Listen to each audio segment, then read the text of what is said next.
When I put together these shows, I have them scheduled out weeks and sometimes a month in advance. And for each episode, I'll start the prep and research about a week before the recording.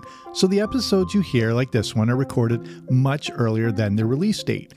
This one, which I've had on the schedule for months, is a look back on the infamous Sesame Street episode that featured Margeret Hamilton reprising her role as the Wicked Witch of the West. This episode was created with good intentions, but terrified kids and outraged parents. The response was so bad that the Children's Television Workshop banned the episode and it was never aired again. This notorious episode has taken on its own kind of urban legend, and only grainy clips and still frame photos existed. For 46 years, this episode has been locked away, and 6 days before I'm recording this, the episode had been leaked and released all over the internet. This completely changes the direction of this show, but now makes it more compelling than ever.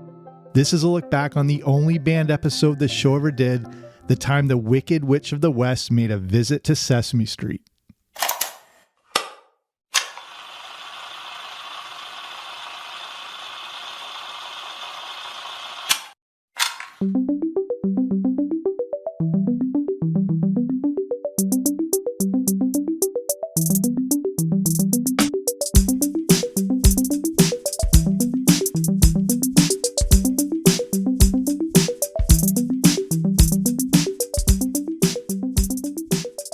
You may be like me in that you were born in the late 70s but grew up in the 1980s. I grew up in Canada, so we had our own versions of children's programming such as Polka Dot Door, Mr. Dress Up, and Today's Special, but Sesame Street was of course in the mix.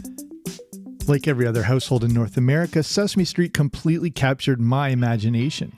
With its perfect blend of entertainment, education, and Muppets, the show has become an institution and staple in children's programming.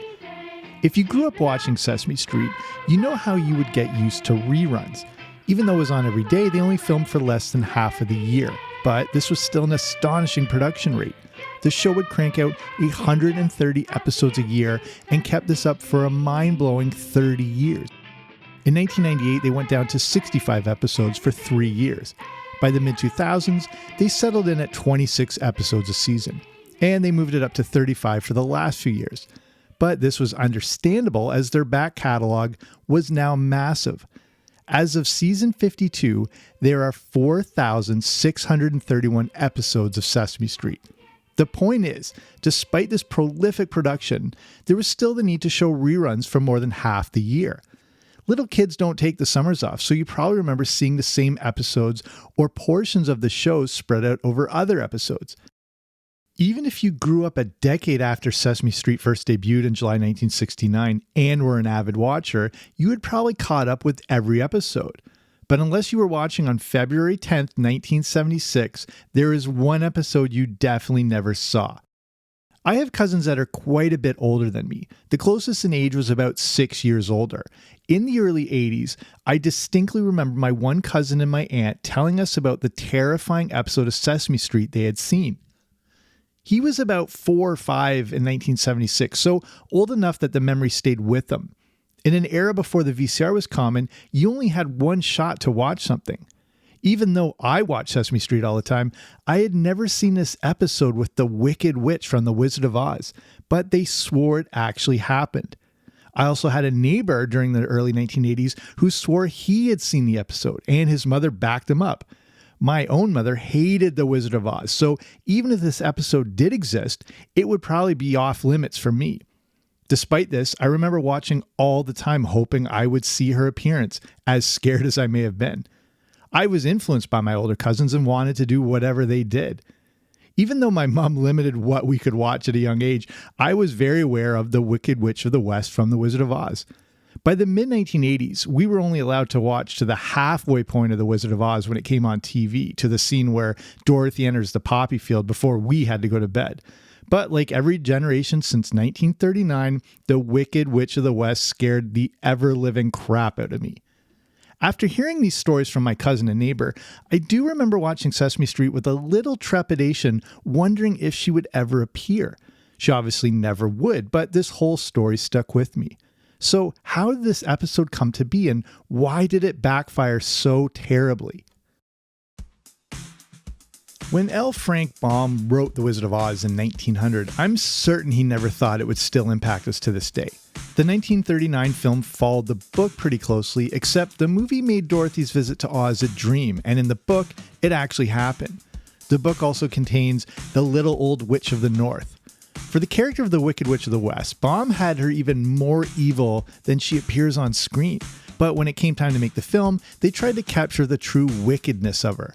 But a few additions were made. First, in the book, she never had a broom but an umbrella.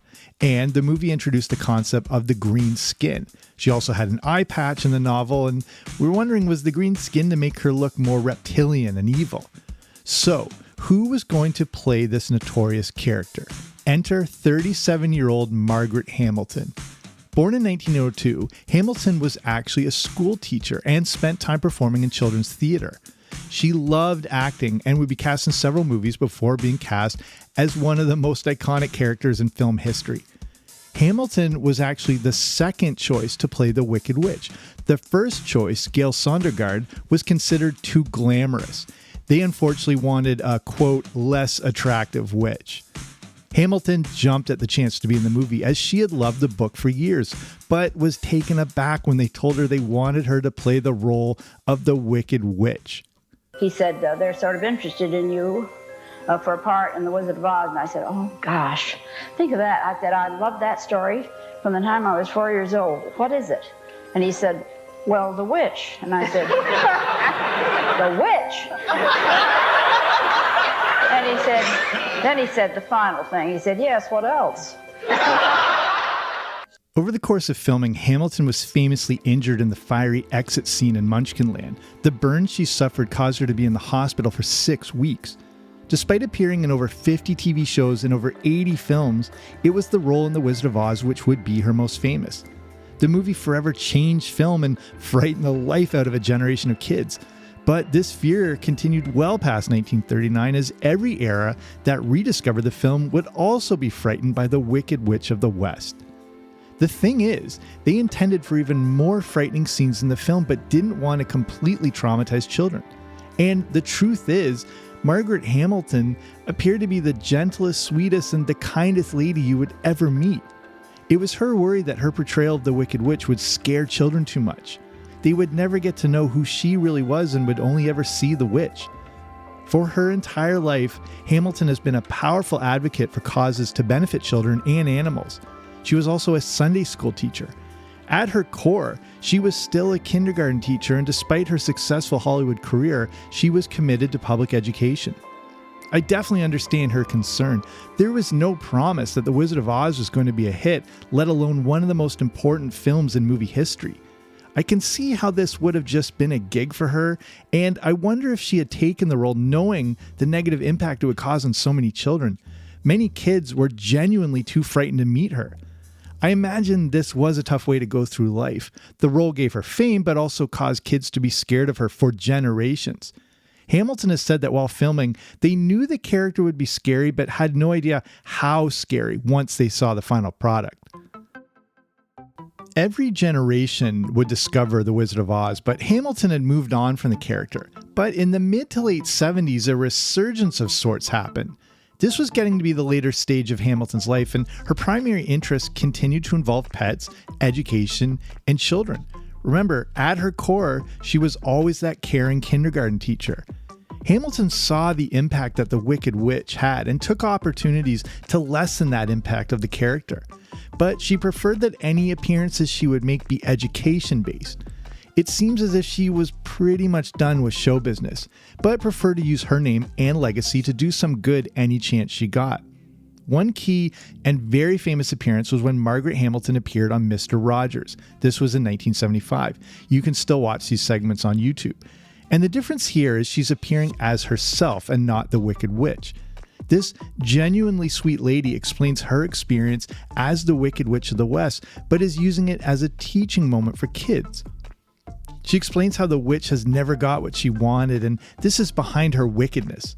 Hamilton is trying to explain how all of us go through periods of unhappiness, and the Wicked Witch is no different. Ultimately, the Wicked Witch was just lonely and unhappy. Interestingly, the theme of the true Wicked Witch would be explored in the novel and then musical Wicked decades later. Hamilton's appearance on Mr. Rogers completely humanized her to generations of kids and adults who had probably never seen her interviewed in this capacity. Since Mr. Rogers was such a popular show, many people were seeing the real lady behind the witch for the very first time. In the Mr. Rogers episode, Hamilton puts on the Wicked Witch costume to show kids what the transformation was like, complete with the Wicked Witch's voice. It helped to show it was a real lady just playing dress-up to perform this iconic and scary role. Despite being 72 years old, without the green face paint, and the fact it was 36 years after the movie came out, it's remarkable to watch this transformation happen. Hamilton had reservations about even putting the costume on, but Rogers assured her that it was important to show the kids how she was only playing a character. Fred Rogers did a great thing for Margeret Hamilton by allowing everyone to see what a sweet lady she was. It also helped teach kids about the process of performing and to see how everyone struggles with feelings of unhappiness. Basically, they had nothing to be scared of. The appearance on Mr. Rogers did wonderful things for Hamilton, the character, and the kids who had been scared for generations. Unfortunately, much of this would be undone less than a year later. It's pretty amazing to realize how long Sesame Street has actually been on the air. The show first debuted on November 10th, 1969, but even 7 years later, the show is still in its relative infancy. Everyone saw Hamilton's appearance on Mr. Rogers, and Sesame Street was also interested in having her appear. Sesame Street was growing in popularity, and the lessons taught on Mr. Rogers would work perfectly for Sesame Street. The theme of the show would be about children confronting their fear, and what better fear to confront than the infamous Wicked Witch of the West. It must have been thought that the same kids who watched Sesame Street watched Mr. Rogers, so kids and parents were now familiar with the grandmother of three who played the iconic witch. But the show didn't seem to take the right approach with this episode. Instead of showing up as Margeret Hamilton, we get the full Wicked Witch of the West. The costume, the green face, the cackling voice, it was all there. And there was a storyline to her appearance. Woven throughout the hour-long show is the story of the Wicked Witch dropping her broom while flying over Sesame Street. The show also wanted to teach kids about the importance of being prepared, as the Wicked Witch would have to demonstrate, quote, the value of planning by creating and implementing methods of retrieving the broom, unquote. Here's the plot. David walks out of Hooper's store only to encounter a windstorm. He sees something falling from the sky and catches what turns out to be a broom. Catching the broom stops the windstorm. He uses the broom to sweep up, and then, underscored by an electric guitar theme, the Wicked Witch appears. The witch realizes she's not in Oz anymore and must have drifted somewhere over the rainbow. She demands the broom back, but can't physically get it as long as someone else is holding it. Oh, let me have it! You can't have the broom until you show me a little respect. Oh, yes, I can! No, you can't! Oh, curses, curses! Oh, I forgot! I can't so much as lay a finger on that broom as long as somebody else is holding on to it. That's not fair. That's not fair. Well, I'll fix you. You may think you see the end of me, but you haven't. I'll be back. The witch vows to get the broom back and then disappears into a puff of smoke. Back in Hooper's, David is sharing the story. Everyone doesn't believe him until the witch magically appears.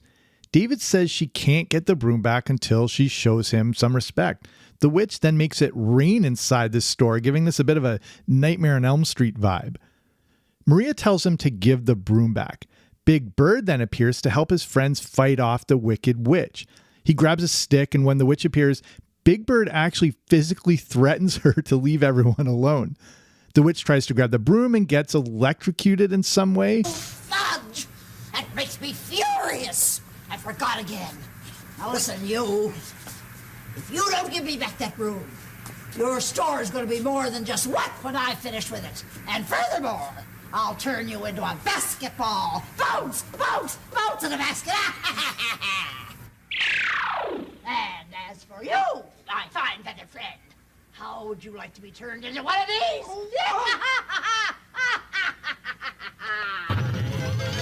She's gone. Oh, wow. Gee whiz. Oh, look at that. A feather duster. Well, she wouldn't turn me into a feather duster, would she? After taunting and threatening Big Bird about being turned into a feather duster, she leaves, leaving the feather duster smoldering on the ground in a pretty creepy scene. The witch then appears in front of Oscar the Grouch's trash cans and tells him everything that's gone down. An idea comes to the witch, and she transforms herself into sweet old Margeret Hamilton. Using this disguise, she goes into Hooper's that Big Bird is now guarding with a baseball bat and hockey stick, and she asks if she can hold the broom that she sees David with.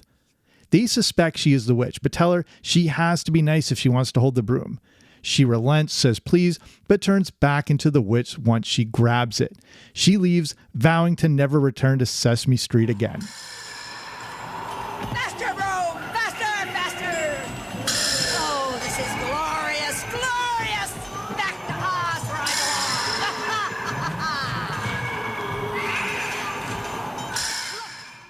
As she's flying off, she again loses the broom. David catches it and begins to cry, saying, "I can't go through this again." Episode 847 of Sesame Street, entitled The Wicked Witch of the West Loses Her Broomstick, aired on February 10th, 1976 as part of the 7th season. And as you can guess, it scared the living crap out of a lot of kids. The theme of confronting fears completely backfired for the Children's Television Workshop. The episode received immediate backlash. Not only were kids scared, but it seemed to trigger something in parents who also grew up scared of this character. Maybe we're more desensitized today, but back in 1976, children's programming was arguably tamer. This episode completely threw off the tone that Sesame Street had spent 7 years creating. Older kids would have no problem with this, but they weren't the ones watching. The show was always produced with 3 to 5-year-olds in mind. This is also the age that some of the characters portray, such as Snuffleupagus, who's supposed to be 4 years old, Big Bird, who's around 5, and Elmo, who is even younger, for example. By the way, have you ever seen the original Snuffleupagus that debuted back in the early 70s?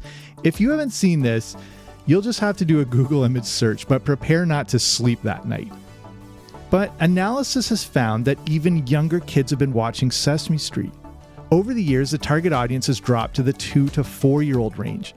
Either way, extremely young children were watching this episode back in 1976, and it freaked them out. If you're watching this episode today, it probably won't have a major impact on you, but you may also find it easily creepy. However, you have to put yourselves in the shoes of a 4-year-old or younger who are turning in to watch Ernie and Bert and to see how words are spelled. Parents understandably flipped out. When you put a show on like Sesame Street for younger viewers, you do it with the trust that what they'll see is catered to them. Shows like Sesame Street can serve as a babysitter while a parent is taking care of other things. You can leave your kid in front of the TV knowing it will be beneficial for them. This was also a heavily promoted show, as it was a big deal to have Margeret Hamilton reprise her role as the Wicked Witch of the West.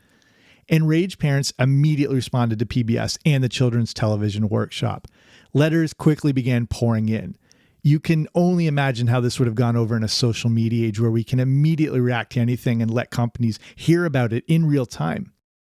Because of the time mail takes to arrive, the backlash didn't happen in that exact second, so things seem fine at first. The show would actually air a couple more times. On February 10th, 1976, it came out at 10 a.m. and 4:30 p.m., and then was rerun a few more times. But then the response came swiftly. Parents not only said their kids were freaked out, but they refused to ever watch Sesame Street again. Parents also spoke of crying, running out of the room, and having nightmares for days after. The lessons the show tried to portray were completely missed, and real fear took the place of the lesson about fear. If you go to MuppetsFandom.com, you can see many of the actual letters sent to PBS. Here's a few samples from them. My 3-year-old was pale as a ghost and so worried about Big Bird that he has had trouble sleeping ever since. I would hate to delete Sesame Street from my child's day, but the nightmares are not worth it. Another one said, our 4-year-old was frightened by the witch and ran crying from the room. She had difficulty going to sleep that night because she was still afraid of the witch. Another, our daughter is now afraid to view Sesame Street for fear that the witch will return. Here's another one. There is, however, one part of a recent show that has upset my son greatly, and I fear it may have the same effect on many small children. The show that involved the witch that visited Sesame Street seemed to frighten him during the daytime, and he awoke screaming from bad dreams about a witch at night. And then there were letters from actual children. Here's one from a Rebecca from New York. She said, "I wish you wouldn't put that witch on Sesame Street anymore because I dream about that witch at bedtime. I have been dreaming that witch again and again and again and again, so much that I've been getting so tired of it that I can't think of anything else to dream about." That one hurts. And written into New York Channel 13, quote, "I do not like the witch to be on Sesame Street. Please don't have it there anymore. I am scared of it. Love, Hillary, age 3.5. It's not that child psychologists for television programming weren't a thing decades ago. They just are not at the level they would be in the future. Think of the stuff we watched growing up that was just thrown at us without any study or regard. You may have seen Ryan Reynolds talking about how Deadpool is going to be one of the first R-rated movies on Disney+, but many past Disney films should have been rated R for the irreversible trauma they caused so many kids. We all have those movies and shows from our childhoods that have stuck with us to this day. And I'm not talking about a TV show not made for kids, but cartoons and kid-friendly content that had these damaging effects. For many kids growing up in the 80s, the Wicked Witch of the West episode of Sesame Street was one of those things. So, what did Sesame Street and PBS and the Children's Television Workshop do about this episode? As mentioned, this show aired a few times before the letters were able to pour in, but once they did, PBS and the CTW undertook a case study to examine this episode. According to the Muppets Wiki, additional test screenings took place from March 1st to March 5th to see how a select amount of children would react to it. Ultimately, it would be the reaction of all the parents that would lead them to pulling the episode from syndication.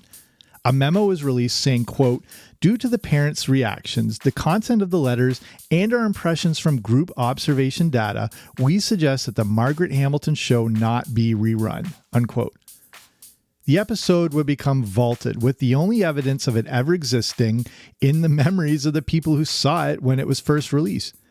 For 46 years, this episode sat in the background with only the odd mention of it ever coming up.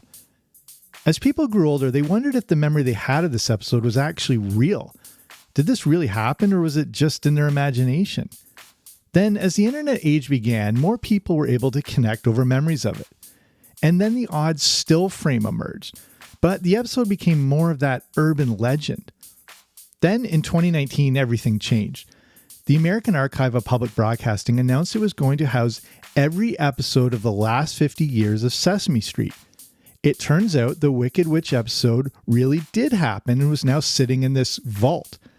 People can now actually view this thing, but it was on a restricted basis and dependent on location. Later in 2019, the Museum of the Moving Image actually started showing clips from the episode as part of the Sesame Street Lost and Found exhibit. It turns out my cousin and neighbor weren't crazy. This thing was very real. It was also the first time that people from Sesame Street acknowledged and discussed this episode. But this was a short-term exhibit and not accessible to the mainstream public. Until just a few days ago. On June 18, 2022, very quietly and out of nowhere, the episode was released online. Not a crappy bootleg copy, but the entire studio version. It was uploaded to Reddit by user Sarsaparilla170170. For 46 years, this thing had been locked away, and I couldn't believe I was actually getting to watch this thing. No one knew who this user was, but they somehow had a studio recording copy of the episode. It then appeared all over YouTube, and then the mainstream press picked it up. This episode was now everywhere. People who had never heard of this show would get to see it for the first time, and those who thought they imagined it were finally vindicated. And as mentioned, it's obviously not that horrifying, but it goes back to putting yourself in the shoes of a little kid. There are parts I still find a little unnerving and can definitely see myself being frightened of it when I was a kid. It was funny to hear people say how it wasn't that scary. If you're in your 50s, cynical and desensitized by a lifetime of horrifying images, of course it's not scary. This isn't an uncut version of The Exorcist, it's still Sesame Street. Were people expecting to see Ernie and Bert get beheaded by the witch? This was a children's show and the episode scared plenty of them. So why did this thing get leaked nearly a half century later? No one's really sure. Was it passed on from the PBS stations itself to the Muppet fandom sites? Was it from someone connected to the TV studio? Or was it someone really trying hard to get this thing? According to the YouTube channel Blame It on George, the American Archive of Public Broadcasting actually suffered a data breach in 2021. It sounds like whoever hacked them downloaded episodes of Sesame Street that were restricted to the American Archive. Either way, possibly the holy grail of lost media is now out there. As of right now, you can still watch it on YouTube, but there's no telling for how long it's going to be there for. I mentioned how 1976 was a big year for Margeret Hamilton. Not only has she appeared on Mr. Rogers not far before and Sesame Street, but 6 months after the band episode, she also appeared on the infamous Paul Lynde Halloween special, which I've covered on this show before. This train wreck of a variety show, which you can still watch on YouTube, featured Hamilton playing the role of Lynde's housekeeper, but then transforming into the Wicked Witch of the West. However, in this show, she plays a much more comical version of the witch. If they had taken this approach with the Sesame Street episode, it may have had a much different effect. The Paul Lynde Halloween special is one of the most overtop things you will ever see, and Margeret Hamilton appears alongside Witchy Poo from H&R Puffin Stuff, played by Billy Hayes. Well, Margaret, your sister is a witch.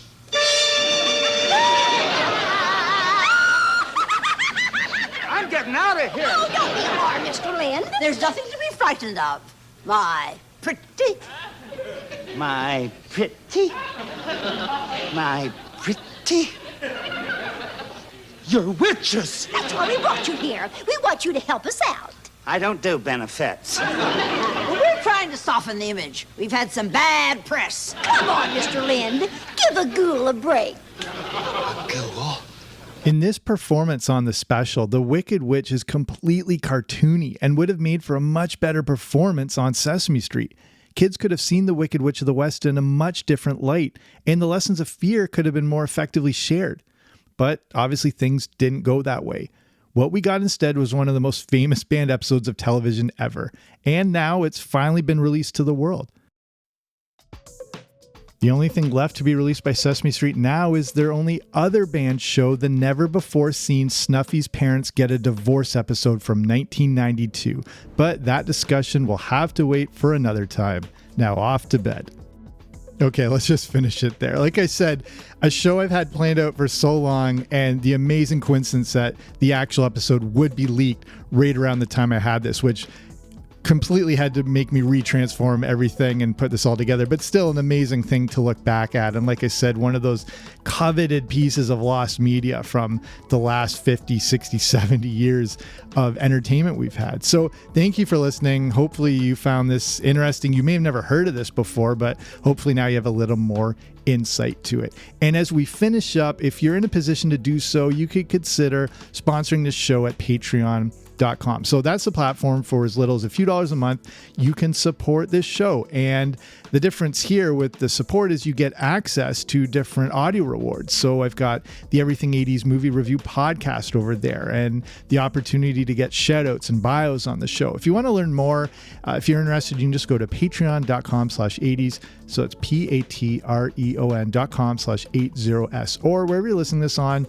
there should be a link that'll take you right there. Okay, that's it for me. Thank you for listening. I'll be back soon with a new episode. Don't you dare miss it.